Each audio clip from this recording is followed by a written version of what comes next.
Hello, everyone, and welcome to the Nerdgasm Podcast, the podcast where we talk about things that are nerdy and things that are naughty. For Merlin Sensei, please press 1 now. For the 12-sided guy, please press 2 now. For Switch Riggs, please press 3 now. For the Moopacabra, press 4 now. You have pressed 4 for the Moopacabra. That makes us all the movie phone of Nerdgasm. Hooray. I'll be honest, I was expecting the pound key to come up in there. You know, I wasn't 100% sure where I was going with it, whether or not it was just going to be like, stop pressing the 4 button so many times. We heard you the first time. I thought we might have to get to 69 to get to Moo. Thought about it. I almost thought about skipping Moo and like for any other choices. Please press pound. You have pressed pound. You want to pound the Moopacabra. 96, the cost of eating out has gone up. There you go. You just smash your of face everything against the has gone keyboard up. now. Yeah, that's right. How's everybody doing this week? We'll go with that. We'll just fake it till we make it. Guys, I'll be perfectly honest, because we're about honesty and open communication on this. I have nothing left to give this week. I started my day this morning already at like a level 12 dealing with the issues. And then it only went up from there, and then just kind of like I was done by lunchtime. Like my last official meeting of the day was at 1 o'clock. And like from 1:37 when that meeting finished for the rest of the day, it was just like, all you gotta do is like not die or scream at anyone. You know what I mean? Like, and it wasn't even a terrible day, but it's just, there reaches a point where like you can't. I spent a whole bunch of time looking for a door that just doesn't exist. And when I say it doesn't exist, I mean like, there's 3 of them. There's this door, so it's like, it was like 170A, 170B, and 170C. And Dressplex came to meet me for dinner because lunch. It was lunch. I took a lunch at 5:30 today. It was that kind of day. And so he came with me. And so I know I'm not insane, right?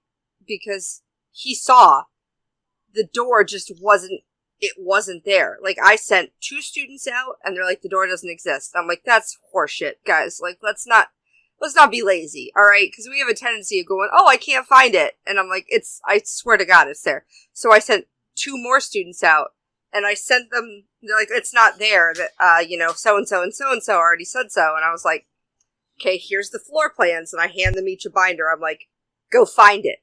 It's fucking there. Like, 3 whole doors didn't just disappear into oblivion. Sounds like they no-clipped into the back rooms. I literally went, right? I went and I looked. I looked for 170A, 170B, and 170C, and I found nothing. Is that the end of the block, and then it goes to like 171A or whatever, and there's just nothing in between? No. Or does it now end at 169C?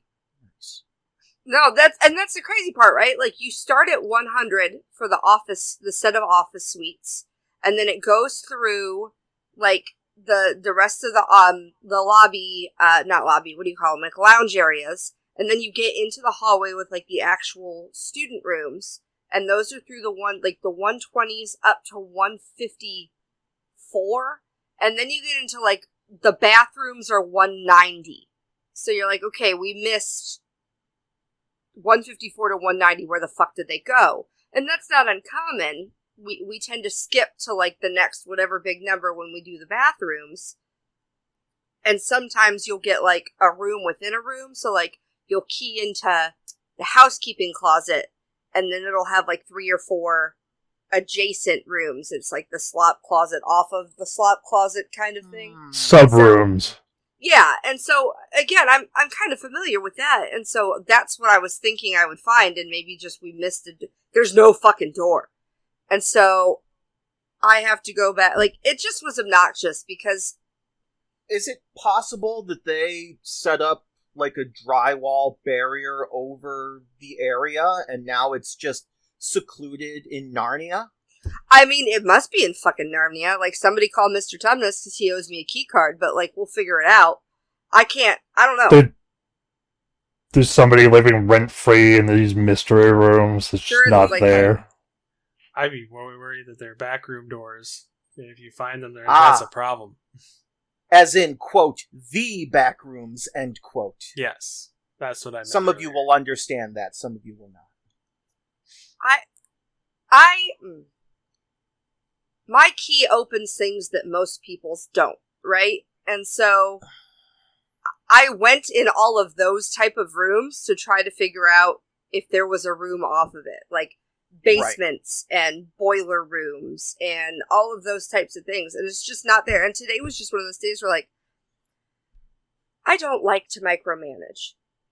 I know you will maybe find that as a shock that I don't like to micromanage, but I really don't. I think it's demeaning when I have to be up somebody's ass to get something done. And so we had a specific task this week that I thought, I'll just give it to them. They can handle it. It won't be a problem. I don't need to be... You have to remember that these are the same people working for you that don't understand what on-call means. We're getting there, right? We're getting there. Though today we did have to have, like, guys, you would think when you answer a phone call, what's the first thing you need to do? Like, well, one, answer the fucking phone. We've gotten that far, right? We're answering the phone now. But should you greet the other person and potentially introduce yourself or the position that you're in? Or do you just go, what? And so we've got that down now, right? So we're getting there. But people will call me and go, hey, there's a problem with the door. I'm like, Okay, who is this? Yeah. Which department? What door? Who's calling me? Where are you? Like, all of these things that you need to know, right? So, like, there's just no way for me to... I can't help you if you don't give me any information. So, we're working on information gathering. We're working on a lot of things. I don't like to micromanage, but, like, I had to be a dick today because stuff's getting skipped. Stuff's just not happening. Like, we found a door, like, this is gonna sound so silly, but, like, our doors are powered by AA batteries. It's that simple. It's like a children's toy when you take the back of it off. And so today I had to look at them and I go, guys, I assumed that everybody knew this, but does everybody know how batteries work? And they all looked at me like I was being an asshole, right? I'm like, we understand, like, positive, negative, right? We know how that, and they're like, yeah. And I'm like, okay. I only ask because we found a handful of doors now that, like, y'all took the old batteries out and just didn't put any back in. And then, like, we've also found doors where, like, you put them in backwards, and now they leaked battery acid, and they destroyed a $1,200 controller. So, like, I'm asking... Why does something that runs on AA batteries cost $1,200? Well, I can explain this. So, basically what happens is we use... Well, then again, I'm sure there are $1,200 vibrators out there that run on AA's. So we use smart locks where I work. A lot of schools do. Remind me again, this is the University of Mount Rushmore? Go fighting big heads? Exactly, University of Mount Rushmore. Go fighting big heads. We use a very similar system to a lot of other schools. And the problem is, these smart locks, they only communicate with the network twice a day. That's how it works. So, because if they communicated on a constant basis, all we would do all day, every day is change batteries, because they would just be drained.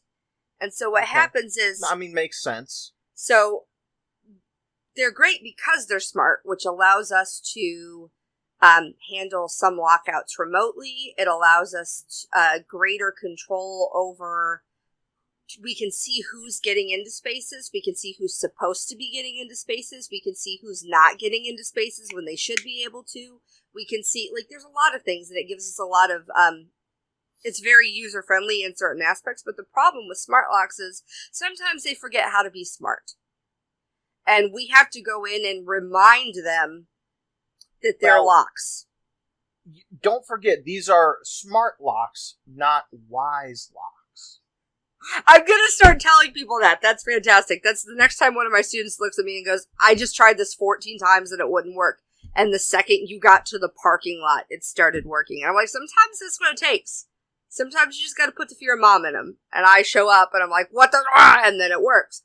But like, so we use these controllers inside the doors, and it helps. My understanding is that it helps keep the lock from communicating on a constant basis. Otherwise, we would just drain batteries. Yeah. So it's a weird process, and it makes sense in some aspects. It doesn't make sense in others. But like I said, I sound like an asshole when I have to look at people and go, everybody knows how battery works, right? Good end, bad end. Good end, bad end. Like, it just, you gotta put the good end where the good end goes and put the bad end where the bad end goes, and don't flip them, or you'll fuck it up. And then when you never go ass to mouth. I wish I was allowed to start saying that. If I started telling my staff never go ass to mouth, I bet a battery would never go in backwards ever again. Like, and so I don't, they are like 17 and 18 year olds. The little sprinkly dingly part goes in the butt. Yes. Just like a butt plug, it goes into the negative end. So it's one of those things where, like, I don't want to be the boss that treats people like they're stupid. But at the same time, play stupid games, win stupid prizes. Like, and I'm really tired of repeating, because the theme for the last couple days has been, if we do it right, we don't have to do it twice. And I just repeat that ad nauseum. If we do it right, we don't have to do it twice. In this particular case, yes. However, there are some extenuating circumstances where if you do it right, it may take 30 minutes an hour, but then you can do it twice again.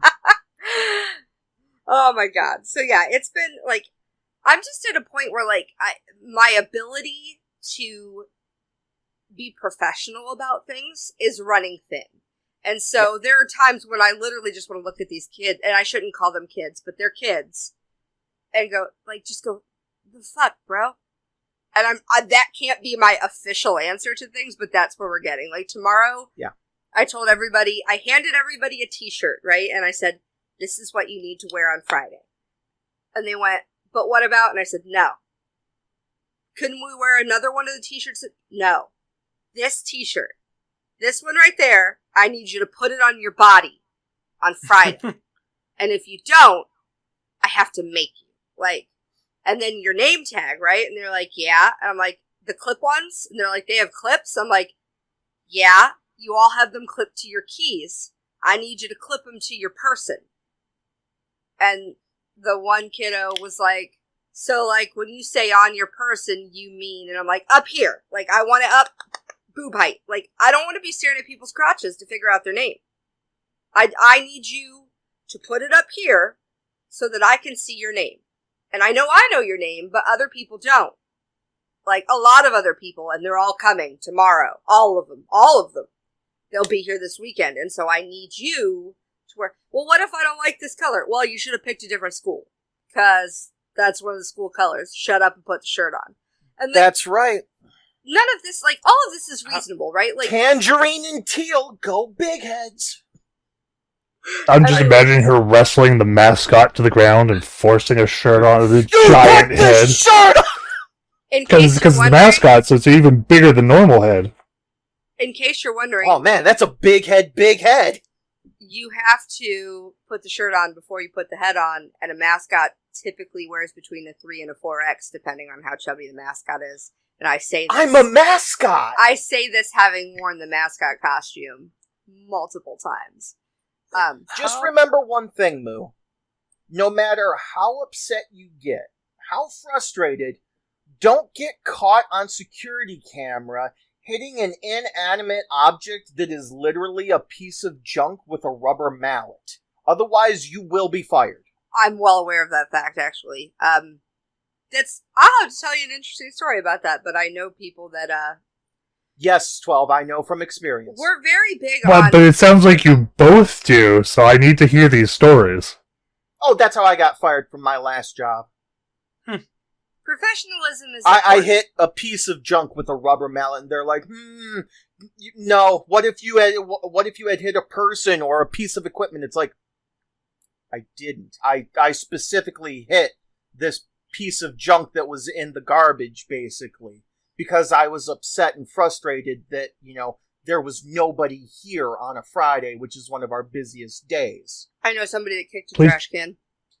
And it was, in the back room, in the tech room, where nobody could see it. None of the guests could see or anything like that.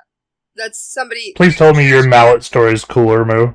No, mine was not a mallet story, but they kicked the trash can, punched a trash can, pushed it, something like that. But they did it... I wish. That'd be fantastic. But they did it where somebody could see them, and they said that they didn't feel safe, and I... Real quick, how privileged are these kids at your work? For goodness sakes. I'm bitching about them, but really, they're good kids, right? Okay. Here's bulk of my frustration, hang on, I do want to make sure people know, though, I'm not shitting on my students. They're great, but they are 17 and 18. A couple of them, I think one of them is 19. And they're student staff. So we have always...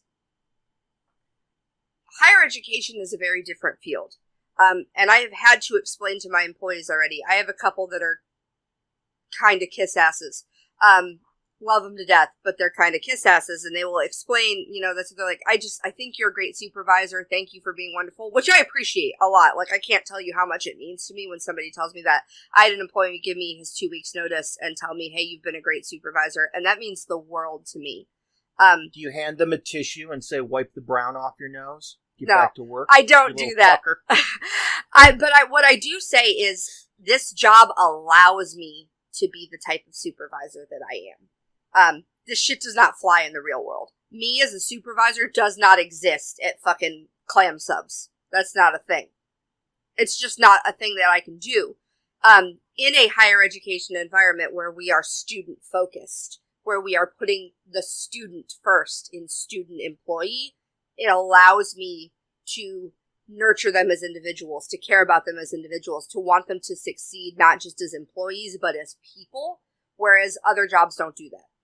So some of these students, this is their first job, and they get fucking me in halfway to mom mode, right? So it's kind of like the situation I described before. It's they're all going to hit a moment where they realize I might be friendly, I'm not their friend, and it's coming.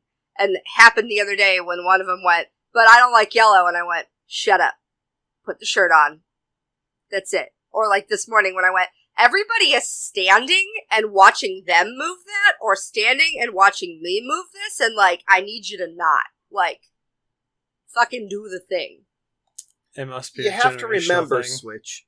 Well, that's what I was going to kind of say. You have to remember the four of us have a lot of real-world experience because we have all worked multiple jobs. We've been through the chopper of life. We've been kicked down the stairs time after time again and taught, do this, not this. But when I say do this, not this, I want you to do this other thing. Don't do this, and definitely don't do this. Yeah.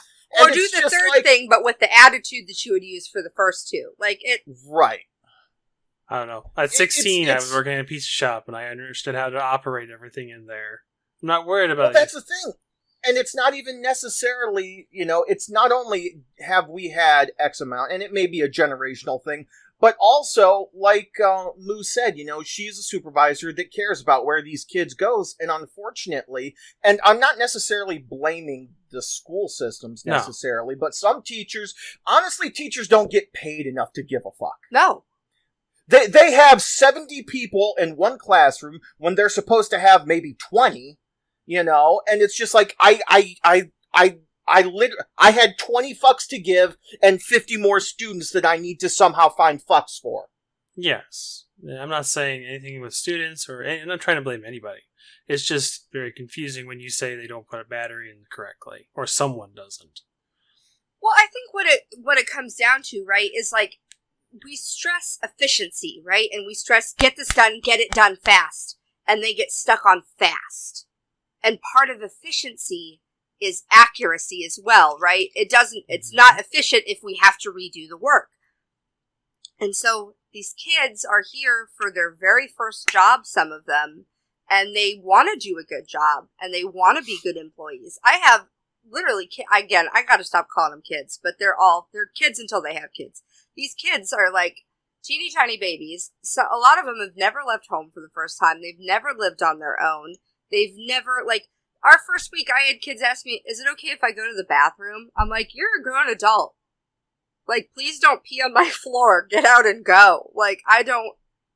To be fair, there are some jobs out there that are like, no, you go on your allotted time. You don't get to go before that. And I get that. Looking at you, Amazon. So it's... I was thinking more like factory work, but... Yeah, thank you, Bezos. Making them pee in Well, cups. he's not in charge anymore, so... So Sure. The sad thing is, most of my frustration is not even because of them, right? Like, all of these are small things. They're 17 and 18, and I expect to spend a lot of time being like, hey, can we change the way we do this? Hey, can we change the way we do this? Hey, can we double check what we're doing? But, like, I only have so much emotional bandwidth, and, like, 90% of it is taken up with custody crap right now, and then I have about 10% left to try and be good at my job. And it's just, like, I literally, like, I was half asleep before we started this podcast. I'm still not really all the way with it. It's okay. Last night I felt like garbage. I was like, I have nothing left to give. I have absolutely nothing left. Even halfway here, you're more entertaining than the other three of us put together. Sure. So. Because I just don't shut By the up. way, when Moose said Teenage Honey Babies, did anybody else think that that's an amazing title for a slime First girl of all, hentai? I Yes. said teenage tiny babies. Oh, I thought you said Tiny. Teenage Honey No, Babies. Tiny babies. If I call my employees honey babies, Hey. that's assault. It's a, Like- it's a Prego slime girl hentai. Let's go. That is Title But- IX infraction, sir. We do not call employees honey babies. No. Well, we're not part of your employment, so we'll call them True. honey babies. You I you will gotta call now- them honey babies. I will now be accepting fan art of 18 and 19-year-old teenage honey babies. Yeah, my last kid turns 18 on the 10th. They're little. They're babies. Anyways, yes, I feel it's a generational gap because I knew how to do a lot of the things that they're doing when I was 13. It's just a different way of growing up, though. You know, it's not even. I mean, kind we- of a maybe school thing. generational. It's not a school thing. It's a common sense thing on a lot of those things that from what you're talking about. You did bring up an interesting point that it may also be an income It's just thing. they grew up You know? differently than us. That's Yes. you know. So their scope of what they do or not know or know is different than what we know. But It's anyways, just crazy, too, because we get students, right? Like, there's a kid, 22, 23. His mom called the office, not my office, but one of the other offices, to complain about something. And I'm like, your kid is a senior in college, and you're making his phone calls for him still? Still? Like, at what Okay. point are we doing a disservice to the students by not forcing them to advocate? You can time out me all you want. Moms have no place calling my office. I don't disagree with you. However, in very small defense, there for me at least, there is a lot of anxiety tied with making any type of phone calls, especially when it's supposed to be in my own best interest.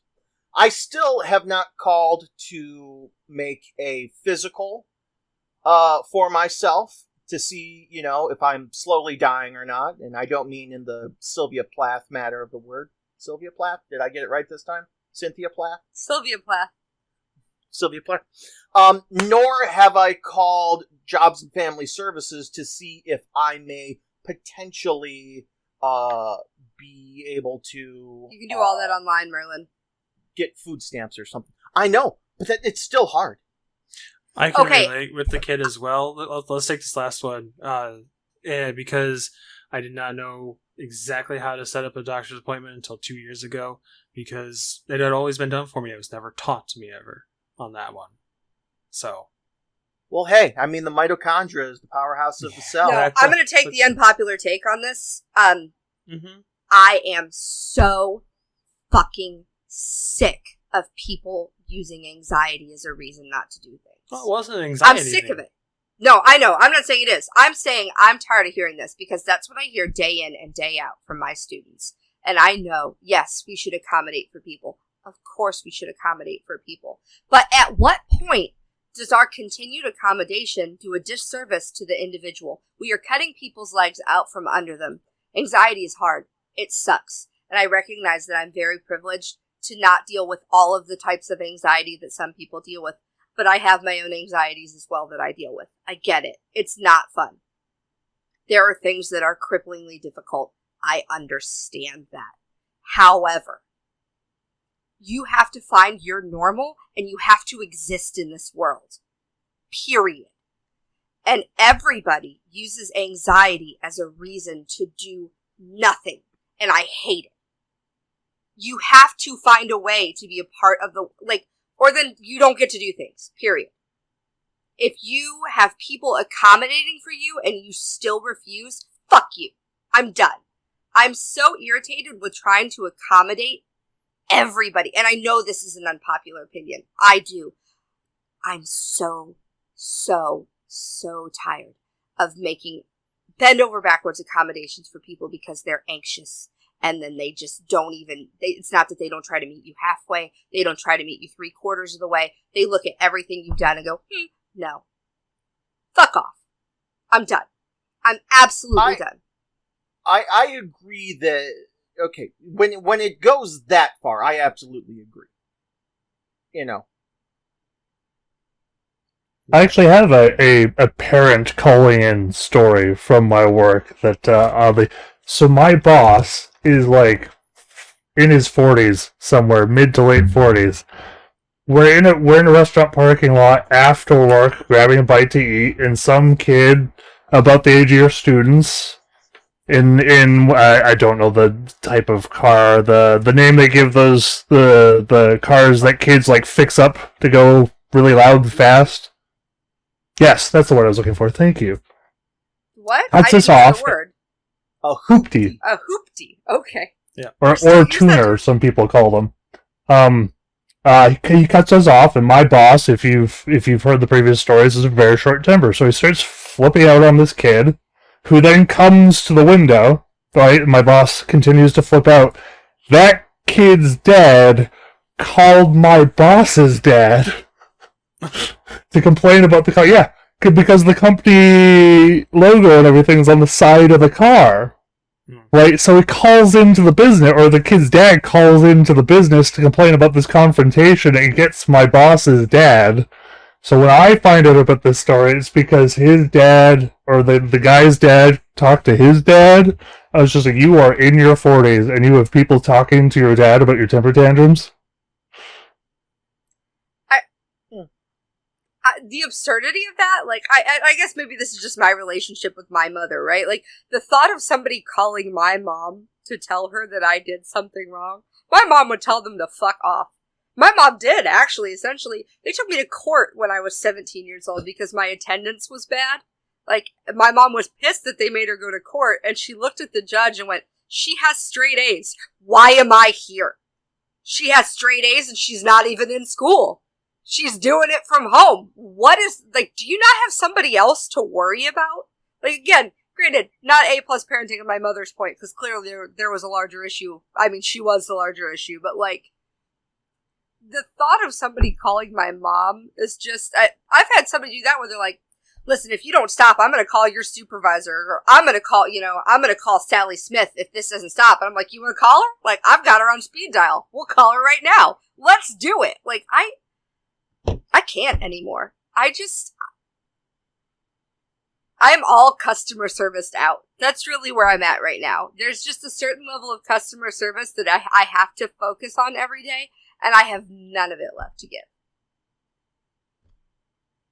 Stop being shitty people. Like, I can't... This whole world is nothing but accommodation after accommodation after accommodation after accommodation. And that's a big part of what my office does, is, like, make sure that students have what they need to succeed, and it's like, no matter what we do, it's never good enough. No matter how many accommodations we make, it's always about, we did A, B, C, D, E, F, G. Oh, but you didn't do H. Fuck you. I can't. I'm just done. Are we ready to move on to another topic? Sure, let's do it. Great. Alright, so the games that are coming out this week. First off, Saints Row. If you like GTA and you want a more mature, more than mature than GTA, play some Saints Row. And more funny and craziness. I was Is there a new one? Excited. Mm-hmm. Yeah, it's a remake, basically. It's going back to how the Saints started, I believe. Yes, and you get to create your boss, all that good stuff. And I was excited about it. I was like, you know what? This might be cool. Maybe I'll play like Saints Row 3 or 4 to kind of like, get ready for it or something like that. And then, of course, I get hit with the usual bombshell. It will be exclusive to Epic Games for X amount of time first. It's like, oh no! Alright, fuck this then. I guess I'm never playing it. They can eat my dick. No, you can't even ever play Tarkov either if you wanted to come to Steam. Well, it's a good thing that Escape from Tarkov is on its way out with the Cycle Frontier on its way in. Now, is this a launcher thing or an issue you have specifically with Epic? Both. Oh. What did Epic do? In my opinion, Epic Games have created an unnecessary console war in the PC master race. I never had an issue because I just use them both. I just use the NVIDIA game launcher. Yeah. I have no problem with people that choose to use Epic Games. More power to you. I personally don't like them. I don't want to use them, and I'm not going to. I'm not here to change your mind. Not here to change your mind. Thing is that my Epic store links right with my Steam store, so it get everything I need from either side. Anyways, next game. Is that an Earth cookie? Earth cookie? It was an Earth cookie. I ate most of it. Who's left? Australia? I'll be honest, it was all pretty nondescript. It's mostly water and a little bit of some landmass. We can say it's Australia. I'll eat them last. Okay. It was Pangea. Aha. Next game that's coming out that I have on my list is SD Gundam Battle Alliance. Back to the Chibi Gundams coming out for from Bandai Namco. Coming to the Switch, SD Super Default. Coming to the PlayStation 4, PC, Xbox One, PlayStation 5, Nintendo Switch, and Xbox Series X. All of them. Again, another one coming for the Nintendo Switch exclusively. This one caught my eye because I was looking at Football Manager because it popped up. Came out this week. Football Manager or Football Manager? Football Manager, not football. And the others by baseball managers, basketball managers. This one is Idol Manager. If you wanted to manage your idol girls or boys, you can manage them and their relationships and how well they're singing. Okay. Yeah, I was like, huh. They have a manager for everything. Yeah, I've been playing Fitness Club Tycoon lately. Yeah. That's just the game I've had. That's my idol clicker right now is Fitness Club Manager. Oh, when I say idol, I'm talking like a singing idol. IDOL. Idol Manager. IDOL, not IDLE. Gotcha. Yes. Yeah. And one more that I found noteworthy is a new Pac-Man World Repack. They're taking, looks like, the old school Pac-Man upgrading his resolution, playing, I think it's the original Pac-Man 3D version, where he has to save his family, and putting it onto every console ever, except for, even the PC. So, if you want to play with your happy-go-lucky Pac-Man with his smiling face and the evil, waka waka. You know, he was originally called Puckman. Blah blah blah. That's blah. right. But Paku Paku, which is the sound of a mouth flapping. But they didn't want to call him Puckman because they were worried it would be defaced. So Fuckman? Yes. True. I love it. All right. Geeky Weeky time. Let's go ahead and knock this out. I told you that your sneaky peeky for the Geeky Weeky that starts with Sunday, August 21st was National Spumoni Day. It's also International Day of Remembrance and Tribute to the Victims of Terrorism, Internet Self-Care Day, National Brazilian Blowout Day. I believe that's a type of hair? Yes, it is. Hairstyle? Hairstyle. And it's also Give a Dog a Bone Week. Monday, August 22nd, Be an Angel Day, Folklore Day, International Day commemorating the victims of acts of violence based on religion or belief, National Bao Day, which is like steamed delicious buns, National Pamela Day, I told you, all these names this month, National Pecan Tort Day, National Rainbow Baby Day, National Tooth Fairy Day, and World Plant Milk Day. Be careful about the oat milk, though. I hear that there has been a recall on a certain type. I think it's specifically Oatly. Oat milk. Okay. We don't use that one. Good. Tuesday, August 23rd, Cheap Flight Day. That basically means go online if you're planning on a trip because it is statistically the cheapest day to go ahead and book a flight. That again is Tuesday, August 23rd. It's also European Day of Remembrance for victims of Stalinism and Nazism. Find Your Inner Nerd Day. International Blind Dog Day. National Cuban Sandwich Day, National Levi Day. I'm not talking about jeans, I'm talking about the name. National Ride the Wind Day and World Water Week begins. Drink water. Stay hydrated. Wednesday, August 24th is International Strange Music Day. National Danny Day, of course, I'm talking about the name. National Emery Day, and I'm talking about the name again, not the fingernail boards. National Knife Day, that's not a knife, this is a knife. National Peach Pie Day, National Waffle Day, and Vesuvius Day. I'm not talking about the mountain, I'm talking about the name. No, I'm just joking, I'm actually talking about Mount Vesuvius. Thursday, August 25th. Day of Songun. Songun. I'm not familiar with that one. Forgive me if I said that bad. Kiss and Make Up Day. National Banana Split Day. National Burger Day. Hell yeah. National Whiskey Sour Day. Tim Burton's birthday. Might as well go ahead and mention that since his Netflix series Wednesday is coming out sometime in the near future. And also Be Kind to Humankind Week. Like I always tell you, be excellent to each other, but we'll get to that a little bit later. You could skip almost every other name, and I would be happy that you said Tim Burton. I did. I like it. Friday, August 26th, National Cherry Popsicle Day. Literally my least favorite flavor. National Dog Day, National Kelly Day, National Logan Day, National Spark the World Day, National Toilet Paper Day, and Mother Teresa's birthday. Finally, Saturday, August 27th, the August Moon Festival, International Lottery Day, National Just Because Day, just because. National Petroleum Day, National Pots de Creme Day, Pots de Creme. And also International Bat Night, and I am talking about the winged mammal. finally, your sneaky peeky at next week's Geeky Weeky that starts with Sunday, August 28th. National Bow Tie Day. Why? Because bow ties are cool. Yeah. I feel like we should start dropping just all the name days. We should put out a tweet or something.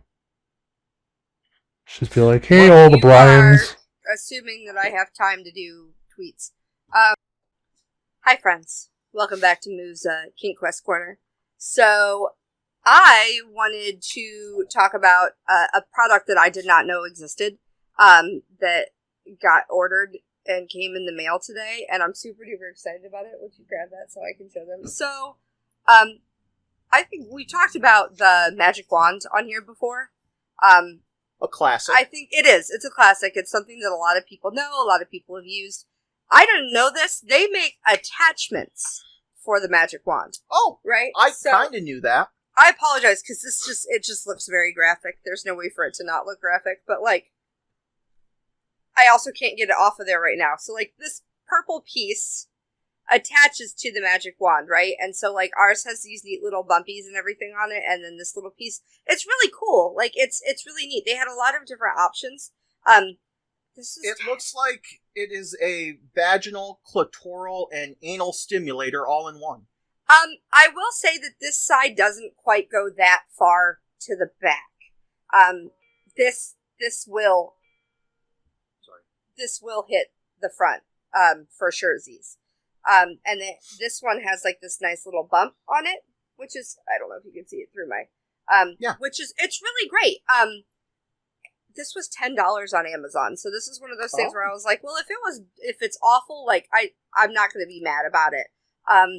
I have not gotten to fully test it out. Like, I tried it for a hot second, it looks like it's dishwasher safe, I'm assuming. Yeah, it looks like it. Like, we cleaned it off. Like, I tried it for a hot second just to be like, let's see how this works. No, it seems like it'll be quite nice. So it was just kind of a neat little thing that I wanted to throw out there, for people. Or throw in there, for that matter. Did we have a specific topic to discuss for Kink Quest Corner this week, gentlemen? Yes, we did. I guess so Switch does. We were asked, somebody had asked us to talk about... That's why we need Moo. Yes. Super important stuff. To talk about gender dysmorphia. And this is something that we have, I guess we've discussed kind of more privately before, but it's not something that we've ever... not dysmorphia, dysphoria. So just for people that don't know, I'm going to go ahead and just read you the technical definition, because I want to make sure that I get this right. So, gender dysphoria is the distress a person experiences due to a mismatch between their gender identity, which is their personal sense of their own gender, and their sex assigned at birth. So, the diagnostic label gender identity disorder was used until 2013, and then the DSM-5 came out and everything kind of shifted a little bit. They basically renamed it to kind of remove the stigma with the term disorder. So basically there's kind of a lot that goes along with this. This is something that, there's kind of, I don't want to say there's a spectrum here, but I think there's we tend to kind of lump a lot of terms together. Gender nonconformity kind of gets thrown in with gender dysphoria. Body dysmorphia kind of gets thrown in. A lot of these kind of things are comorbid, meaning if you have one, you have issues with some of the others. But for me personally, like, this is not something that I can speak to. Gender dysphoria, specifically, is not something that I experience. I recognize that I'm very privileged, right? We had a conversation with my kiddos when we first moved in. Actually, no, that's a lie. So this came up with Coffee Cat. We were playing Among Us, and Coffee was talking, and my kids had never met Coffee Cat before. And so they asked me, is Coffee a boy or a girl? And we had a conversation about how that's not how we say things. You can ask what pronouns that they prefer to be called by, and we can go like that. And so with that came a whole discussion of, some people feel like boys, some people feel like girls, some people don't really feel like either. It's come up a lot recently in my job, because one of the things that our name tags have are our pronouns on them. And for me, I can say quite honestly, I don't care which pronouns you call me. I'll probably answer to you regardless. I recognize that I am incredibly privileged to be able to say that. It does not it doesn't cause me distress to be misgendered. I've had it happen before. I typically have very short hair. Lately it's been longer, but for a good portion of my life, my hair was very short. I've had kids ask me, are you a boy or a girl? And the parents are like, and I'm like, it's okay. Short hair confuses people. But I recognize that I'm privileged that I can do that, and it doesn't, that doesn't ruin my day. You know what I mean? Not to be crass, but I wouldn't have thought that short hair would distract that much from kids. You'd be surprised. And this was when I was larger chested. That's a big part of this. Like, we talk about gender dysphoria, like, people's body types play a lot into this. People's ability to pass play a lot into this. This is a topic that for me, like, I have not talked about because I don't struggle with it. And I feel like it's a difficult subject. I don't want to do disservice to people who do struggle with this. Excuse me, because this is a very real thing for a lot of people. And it's just not something that I personally have experienced. When I spoke with my girls, and I say that because, when we talked about Dress Black's older kiddo who uses they them pronouns. I guess I can't say kiddo anymore. They're 18. They're going to be kiddo for a while. But I explained to us, well, they don't really feel like they're a girl. They don't really feel like they're a boy. They would like to be called they. And my kiddo looked at me and said, Mom, I'm a girl. I said, that's great. And I'm really glad that you know that. Some people don't. And this is the one thing, I guess, I bitched a lot earlier about accommodation and how much I don't like it. This is one. I'll call you whatever you want. It doesn't matter. Like, you tell me what makes you comfortable, and I want to be there for you. And I want to support that, and I want to nurture that. Mm-hmm. It is, while I don't suffer from gender dysphoria, I understand body dysmorphia. That I do understand, and I'm not saying they're the same thing, but I'm saying there are some parallels, and I can understand what it feels like to feel like you're not what you want to be, or you're not what other people see you as, or you're not XYZ. So I apologize that we are tackling this kind of in a weird way. It's because a lot of us in this room don't have that expertise to be able to have that conversation. We can come at this conversation from a place of allyship, for the vast majority of us. I think, I don't want to keep talking. Somebody else can say something while I think about how I want to phrase what I'm trying to say next. If I remember correctly, when we talked about this subject, again, like Moose said, as she is, as I am not, I do not personally have any experience with gender dysphoria. Dysphoria, yeah. See. But just in general, I've dealt, sort of speaking, with the ideal or idea of the toxic masculinity. You know what I mean? Like, hey, you're a boy, like boy things, G.I. Joes and action figures and sports and stuff like that, and video games and guns and cars and whatever and stuff like that. And then it's just like, but this is my teddy bear Kuma. Right. I think toxic masculinity and kind of I think there's been a focus on kind of trying to shift away from toxic masculinity. And I think in some respects that helps people, because we're being able to see a more complete picture of, quote unquote, what it means to be a man or what it means to be a woman. But the fact of the matter is, at the end of the day, the fact that we're using the label man and woman at all becomes problematic for a lot of people. I have a friend who is transgender, and he struggled for a long time like, he has since had, like, he had a complete hysterectomy. None of that is there anymore. He looks but, like, fantastic, he does. by the way. He's amazing. But he, every month, like, he had a period every month, and he's just like, this is awful. Like, I'm not a woman, and I've never been a woman, and here's this constant reminder that my body is not doing the thing that I need it to do. This is not the body I'm meant to be in. Why is this happening? And again, so much better for him once he got that surgery. That was a huge weight off of his shoulders, just to not have to deal with that anymore. Like, can you imagine, like, I very much don't feel in control of a lot of the reproductive shit going on in my body. And obnoxious is not even the right word. It's heartbreaking. I have a lot of struggles with this, and it's all still within the realm, more or less, of what a normal female body does. And I hate it. I hate dealing with all of that. I hate dealing with the discrepancies. I can't even imagine having to deal with all of that when your quote-unquote normal body shouldn't. When you're sitting here going, this is not a thing as a man that I should have to deal with, or this is not a thing as a woman that I should have to deal with.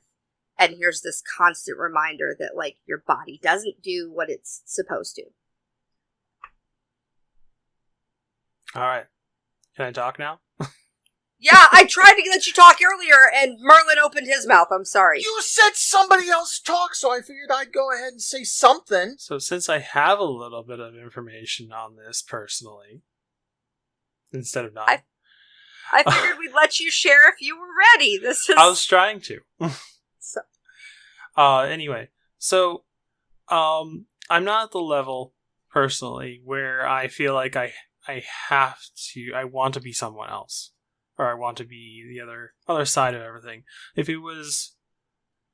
So I also, for everybody that can't see me, but you can probably tell via my voice, I am physically male. I, personally, if it was a few years back, and it was more normalized, I probably would have went through gender reassignment of some sort. Because mentally, and a lot of the different things that I think about or do is more feminine. I think I'd rather be a female than a male. A lot of the time, it's like, the Texas masculinity comes in. Thankfully, I was in a very privileged home where that was not as big of a case. That did happen, but I was able to back out of it, thankfully. But personally, I feel more comfortable in female clothing, but I present male every day to everybody, and I don't feel like I need to change that. One, because there's kids involved now. I'm not, they're my girlfriend, they're Bunny's kids. We don't need to put them through that weirdness of somebody physically changing, and I'm not. That's one big one. If that wasn't happening, if I wasn't with Bunny, it would be a higher chance, maybe. Now that it's a little bit more normalized to go through transition. But, I don't know, at my age, again, I'll probably never do it myself. So it'll kind of be like a closet, female, essentially. I don't feel like I ever want to go out and drag or anything like that. And I wouldn't want to disrespect or offend anybody that has done the whole thing in just dressing up. Because I'm confused. I'm still confused about a person that just dresses up for themselves and somebody that is fully transitioning. Like, where's that boundary? Is it gray? Is it black and white? I can never tell. No one really answers that question. I don't know that anybody really answers that for anybody, and that's where... Mm-hmm. That's why we do this podcast, right? Yeah, you can only answer that for yourself. Yeah, and the problem is that I want a scientific answer sometimes, and I understand that that's not the case with the situation. Like, if someone can give me a more scientific answer to, this conundrum that I feel and think about, I feel better about it. I understand, there's non-binary, there's binary. It's like, I feel that I am physically male, but I'm just, I think of feminine things more or less than anything else, and I enjoy, those things more. It's weird. And I just don't. My scientific mind wants to know the answer, but I can't get an answer because everyone's like, "No, it's non-binary." I'm like, confused. Right. The problem is that some of the issues you're worried about are not scientific. I know. It's a matter of societal norm, right? Societal norms we know are not scientific. So it's pink versus blue. It's frilly versus not. I mean, it's silly things like that, to where I would simply encourage you to create your own space. So maybe you can't go out fully dressed, corset, but find a way, the little flourishes, the little touches, be more selective in your clothing that expresses how you feel inside a little bit better without feeling like maybe you're stepping on somebody else's territory. Does that make sense? Yeah, that makes sense. I think there's also this mindset, non-binary people do not owe the world androgyny. That's not what non-binary means. And I think there's this real push towards, if you say you're non-binary, you need to be blank. That's the point, right? The point of non-binary is it's not black and white. There is a gray. And that's where they want to be. Why are we trying to make this another category? It's not... That's because humans are made to make... We are conditioned to think of categories. Right. Like, I grew up in a mindset that jeans are okay for work, but a lot of people don't like that because of a social norm that was created. That's right. So... Cargo pants in the workplace. I demand it. We had the cargo pants versus khakis. Pants, pocket, equality. I don't know if I'd be able to do my job without cargo pants sometimes. That's what That's your job, though. Yeah. I'm saying. But in regards, even going back, Dress Blacks is correct in pointing out that a lot of it is societal norms and stigmas and this and that's, but like even when it comes to any type of forgive me for not thinking of the correct word, but when it comes to any kind of mental attribute, so to speak, i.e. the way you see yourself or the way you think or your anxiousness or depression or whatever, as we mentioned, the DSM-5 and everything like that, like I'm in a completely different boat, but I am rowing right next to Switch, so to speak. Like I have depression and anxiety, or at least that's what my counselor and my therapist and I have decided all together, talking it out and stuff. Because when it comes to things like that, there is no concrete test. There's no way of like, let's just go ahead, take a syringe of blood. Oh, there we go. There's the depression gene right there. There's the, whatever. It's like, unfortunately when it comes to mental attributes, and everything like that, it's and everything's entirely up in the air, unfortunately. Yeah. But and a big piece of it, I know where I started to think about it, is when I kept my hair long all the time. It wasn't always long. It used to be medium height, if not short, when I was younger. I don't ever want to have short hair unless it's like apocalypse and we need to make sure I don't get tangled on something. But yeah, no, that first moment of I never want my hair to be short, and that was different for everyone. Was kind of like that starting thought process, and that my mom and my dad accepted it. They're like, yeah, sure, keep your hair long, whatever. I felt that was helping, at least part of it. I think a lot, we've talked about societal norms. I think a lot of this, gender is performative in a lot of different situations. And I think that's a lot of what we talked about. But like, I know those people that experience like the gender dysphoria and things like that. This is not a societal norm, and this is not performative. This is my body does not match. Period. And so I do want to acknowledge that a lot of what we're talking about is more, I hate to say performative, but it's more societally based and normative based than it is actual physical manifestation of these issues. And again, this is just because we're not experts. We don't claim to be experts. We have never been experts. So we are talking about this from the perspective that we have. And I just want to make sure that we don't, that everybody knows we're not trying to put to light anybody's issues or how they experience this. I would say for those people out there that are maybe worried about, the label, worried about the box, worried about what will people think, if you're in a safe place, like to be able to come out and that's something you want to do, great. I'm so happy for you. If you're not, or you don't feel comfortable, that does not make what you're going through any less valid. There are people that aren't out for a reason. There are people that aren't out for a reason. Anxiety is one of the highest comorbidities when we talk about gender dysphoria. There are very real reasons why people don't share all of themselves. You are no less valid because you don't choose to share that. I don't want to say you're no less seen because you don't choose to share that. You are less seen. That's just kind of the gist of that. But there are people that support you and love you and care about you regardless.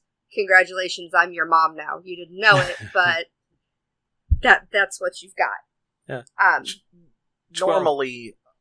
Oh, sorry. 12, you got something to say? Because you've been quiet. Wow, everyone else has been talking. I've never had that struggle. I've never questioned my gender. I have somehow ended up the sort of socially adopted father to a handful of transgender people on TikTok. None of you should be listening to this, by the way. I've told you not to. This is way more about me than you ever want to know.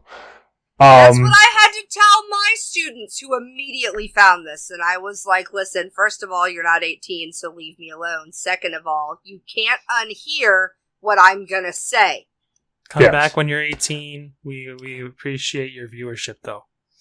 Yes. That said, I've found that more often than not, the ones that end up wanting me to adopt them effectively are female to male or somewhere in between, but typically start off, female and then transition into assigned female at birth, I believe is the terminology we use now. They're cis. And they just want to be seen, right? They just want to know that there are people, because as was said, the whole societal norms thing, huge parts of Western, well, really the world, for hundreds of years have been programmed, right? No, male, female, right? The shift away from toxic masculinity, as was mentioned earlier, isn't really there so much as the divide has grown, right? So there are more places for them to find safety, but simultaneously, as is probably you can guess from anybody watching the news recently, is the other side has also gotten a lot more active. And honestly, that's when this subject came up to me. That was basically the request, was hey, can you talk about this just so we can feel seen? Because there's just a lack of, surprisingly, there's a lack of content and resources out there. Well, and that just boggles my mind, and I guess maybe just because I have always been around, again, the friend that I have, he started transitioning 10 years ago, right? So, this has been an ongoing part of my life that's just normalized. That's just what it is. He is he, and that makes sense. And when I met him, he was not, but he is now, and it's just of course he is. Of course this is who he was always meant to be. And so for me, it makes sense, and it clicks. Yeah. My understanding, as it has been explained to me, is that the biggest concern they have is that despite any resources or safe spaces out there, the protections aren't in place yet that... Oh, yeah. I'm sure you know this being a woman, Moo, that, like, looking the way I do, I've never had to grip my keys for self-defense on the way to my car at night. Yeah. Right? And that's something that, that's blatant, that's painfully constant for them, is just the knowledge that at some point, some of these people can come into these spaces and taint them, sadly. So just hearing us talk about them and say, hey, you're seen, you have allies. Some of these subjects, too, that come up, like, there's little things on a daily basis that, like, conversations we've had, and I'm trying to be cognizant of not sharing people's stories that they may or may not want to be told, but, like, if you want to talk about people who are, assigned male at birth transitioning to female, I had a conversation with somebody the other day, and they were like, where's the pockets on all your clothes? And I'm like, welcome to female clothing. There are no pockets. You don't get pockets. You have to make your own. You do. Like, you don't. You need a purse. To carry Congratulations. A purse. This is why we carry purses. You don't get pockets. Titmouse and I had that conversation the other day, where she was like, I just want leggings with pockets. I'm like, you and like 99% of the female population, we would all like leggings with pockets. When you went to one of the local establishments for sexual recreation, you had on a skirt with pockets. Oh, that was ages ago. Yeah, I was like, when did I do this? Ages ago, and one of the people there was like, "Are those fucking pockets?" And you're like, yeah. "Oh yeah, bitch!" Yeah, and we immediately bonded over pockets. Like, I think if you scroll back in our history in the Discord, there's a couple instances where I throw Penny onto the track specifically to just derail Moo by mentioning pockets and just all caps. Pockets equality. Yeah. Yeah. Just all caps. This is why I like the winter. I get extra pockets. I think that's just one of the things that again, for my life, it's so normalized in navigating some aspects of body dysmorphia and gender dysphoria are ingrained in what I do on a daily basis and the things that I think about, whether it's to accommodate somebody else or, body dysmorphia, that's just in the things that I do to mitigate that. So, like, I hope, if nothing else, that there are people out there that they do feel seen, that they feel honored. Not honored that we're talking about them in such a way that you're like, you should be honored, we talked about you, that came out wrong. But, like, I want to honor the struggle that they go through.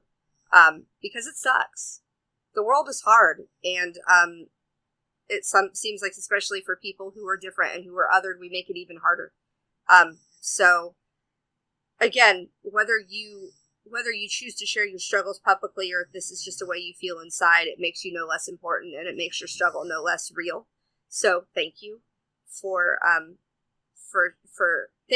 asking us to talk about this. I apologize if we did not. I apologize if we were clunky and clumsy about it. If you want to reach out and educate us, I would love to hear that. I would love the opportunity to be better and do better and be a better ally for the people who need it. So, anything to add? I have one thing real quick. I'm going to call out one person, but not by real name. Thumper, can you please, give us a little of your insight? That would be amazing. And the person that knows Thumper, you can tell them to listen to this and to have us be corrected, or did we get it right? Because they're going through it. It's different for everybody, right? Like I said, I have a friend, my friend, he does not identify as transgender. If you ask him, he will tell you, I'm a man. It's not a transgender thing anymore. Now, physically, maybe, yeah, but that's just not how his brain identifies. It never was. Yeah. So, but for some people, they will tell you, I'm not a trans woman, I'm a woman. Or they will say, I am a trans woman, I am a trans man. It's different for everybody. And again, your journey is no less important because it's different from somebody else's. Go for it, Merlin. Okay. I was going to say, I think that is a wonderful place to go ahead and wrap things up. As has been stated multiple times, in a matter of speaking, our answers, our views, our opinions, they don't come from a hateful place. They come from a place of ignorance, but not stupidity, mind you. It's just that we do not know. We would love to know, and, as long as, respect is shown both ways, obviously. You know what I mean? If that makes sense?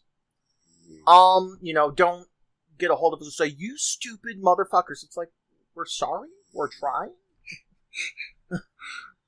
It's just that we are ignorant, and it's because some of us have not, dealt with it hands-on.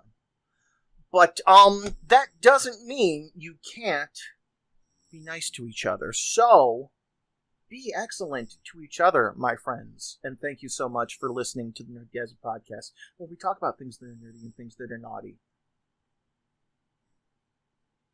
You did that weird. Normally I know. You end with be excellent to each other, and that's where I launch into my spiel. But you did it weird, That's and now right. you've made this weird. You made it weird You because you called it stupid out. Motherfucker! Uh, That's right. You're not my mom, Todd! You say you fucked my mom, Todd? He said, "You're not my mom, Todd. You fucked my mom, Todd." This is what happens when you find a stranger in the Alps. Listen, I'm gonna try to salvage this, guys. Sorry. Enjoy Talking about yourselves. Otzi? What? Nothing. Forget it. Said he found a stranger in the Alps. Enjoy Did you yourselves. find a stranger in the Alps? No, but they found a guy that was like 3,000 years old frozen in the ice in the Alps a few years back. I did not know. Oh yes, I remember that. It was a woman, I believe. I just had trivia leaking out of my head. No biggie. So as always, friends, please remember to be excellent to each other.